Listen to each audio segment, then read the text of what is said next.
मी बंगालच्या मालदा जिल्ह्यातील कालियाचक नावाच्या ठिकाणी एका सरकारी कार्यालयात आहे, जे काही दिवसांपूर्वी झालेल्या बंगाल विधानसभा निवडणुकीतील सर्वात मोठ्या संघर्षाच्या ठिकाणांपैकी एक होते. तर हे कालियाचकमधील गटविकास कार्यालय आहे.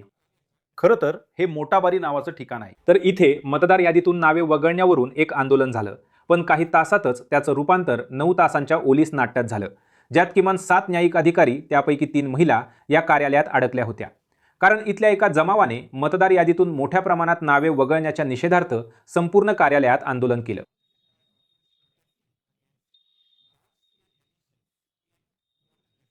तर मध्यरात्रीच्या सुमारास केंद्रीय दलांना येऊन या अधिकाऱ्यांची सुटका करावी लागली, आणि तेही भारताच्या सरन्यायाधीशांनी हस्तक्षेप केल्यानंतर. तर यामुळे बंगालमध्ये एक मोठा राजकीय संघर्ष निर्माण झाला आहे, आणि या राजकीय संघर्षापलीकडे सर्वोच्च न्यायालयही यात सामील झालं आहे. नॅशनल इन्व्हेस्टिगेशन एजन्सीला तपासाची जबाबदारी देण्यात आली आहे. पती सूत्रधारासह अनेक लोकांना अटक करण्यात आली आहे. पण मी म्हटल्याप्रमाणे बंगालमध्ये आता एक राजकीय आरोप प्रत्यारोपांचा खेळ सुरू झाला आहे, अगदी वरच्या पातळीपासून. पंतप्रधान नरेंद्र मोदींनी यासाठी तृणमूल काँग्रेसला जबाबदार धरलं आहे, आणि ममता बॅनर्जी आणि त्यांच्या पक्षाच्या लोकांनी पलटवार करत म्हटलं आहे की इथे झालेल्या हिंसाचाराला भाजपच्या बी टीम आणि सी टीम जबाबदार आहेत. मालदामध्ये जे झालं तो केवळ टीएमसीचा उद्धटपणा नव्हता. हे या निर्दयी सरकारचं प्रायोजित महाजंगलराज आहे.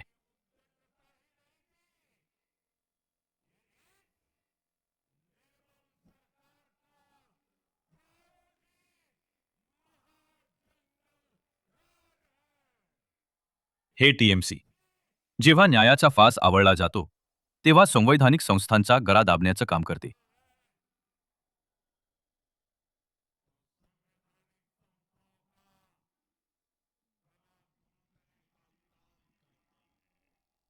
मोदीजी, तुम्ही असं खोटं का बोलता? मालदामध्ये जो काही गोंधळ झाला आहे तो तुमच्या बी आणि सी टीमने केला आहे. याचा MIM चा माणूस पकडला गेला आहे. आमच्याकडे तर प्रशासन नाहीये. निवडणूक आयोगाने सगळ्यांना बदलून टाकलंय. मालदाचे हे सर्व Pratap Bhajap commission of India म्हणजेच इलेक्शन कमिशन ऑफ इंडियाची जबाबदारी आहे. दुसरं घुसखोरी होत आहे तर ती अमित शाह यांच्यामुळे होत आहे. करा त्यांना बरतरफ करा. आणि तिसरं जी डेमोग्राफी बदलत आहे ती म्हणजे तुम्ही बिहारच्या लोकांना आणून बंगालमध्ये मतदार बनवत आहात. तात्काळ या सर्वांना थांबवा आणि खोटं बोलायचं बंद करा.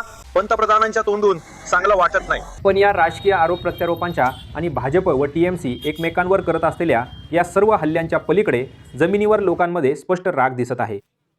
आता आम्ही या संदर्भात वार्तांकन केलं आहे की हजारो लोकांना न्यायाधिकरणांसमोर आपली अपील दाखल करण्यासाठी जावं लागलं आहे.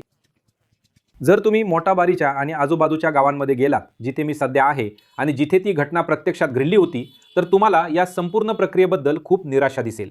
कारण अशी घरं आहेत जिथे काही लोक यादीत आहेत, काही लोकांची नावं याद्यांमधून काढून टाकण्यात आली आहेत, आणि आता निदान या निवडणुकीत तरी लोकांना मतदान करता येणार नाहीये.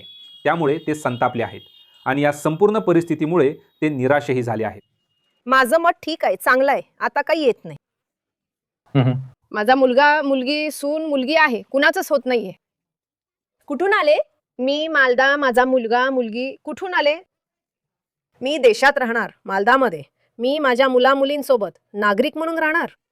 कुठे जाणार? हीच तर भीती आहे. हे चावत चावत राहील, अख्खं राहील, झोप येत नाही, खाल्लं जात नाही. काय तुम्ही हे काय कागद घेऊन आला आहात? तुम्ही काहीतरी सांगत होता, मला सांगा. मी काय उडालो आहे? मी काय हे आपली वंशतारीख घेऊन आलोय, जो आपल्या पंजोबांकडून आला ना. हो हो, त्याचा हा घेऊन आलोय, आज बनवलाय. फॅमिली चार्ट आहे. हो, फॅमिली चार्ट आहे पूर्ण पंजोबांसाठी.